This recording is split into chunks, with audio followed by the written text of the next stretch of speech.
నిన్నగాక మొన్న నేను కోపం వచ్చి ఈ రేవంత్ రెడ్డి అసెంబ్లీలో బూతులు మాట్లాడితే నేను కూడా కోపం వచ్చి రాహుల్ గాంధీని ఒక మాట అన్నా. అంటే ఇక కాంగ్రెస్ వాడు ఒక్కొక్కరు, ఒక ఆయన 6 ఫీట్లు ఎగురుతుండు, ఇంకొక ఆయన 6 అడుగులు 6 గజాలు ఎగురుతుండు నా మీదికి. నేను అడుగుతున్నా కాంగ్రెస్ వాళ్ళను, అయ్యా నేనేమన్నా కొత్తగా రాహుల్ గాంధీని? మీ రేవంత్ రెడ్డి అన్నమాట నేనన్నా. రేవంత్ రెడ్డి ఏమన్నాడు రాహుల్ గాంధీని? ఇడు పప్పు కాదు ముద్దపప్పు అన్నాడు.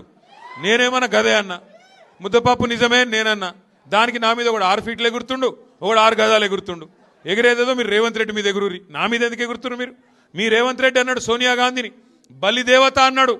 1000 మందిని బలి తీసుకున్న బలిదేవత, 1000 మంది తెలంగాణ పిల్లలను చంపింది ఈమె అన్నాడు. నేను అన్నానా? అది మీ రేవంత్ రెడ్డి అన్నాడు.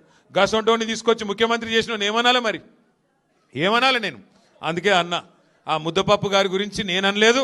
ముద్దపప్పు అన్న రాహుల్ గాంధీని ముద్దపప్పు అన్న రేవంత్ రెడ్డి మీద మీ ప్రతాపం మీద చూపెట్టారు కాంగ్రెస్ వాళ్ళు. మీకు శాతగాక గసొంటోని తీసుకొచ్చి ముఖ్యమంత్రి చేసుకున్నారు మీరు. ముద్దపప్పు అన్నాడు మీ రాహుల్ గాంధీని, సోనియా గాంధీని బలిదేవత అన్నాడు, ప్రజలకు అడ్డమైన వాగ్దానాలు ఇచ్చిండు.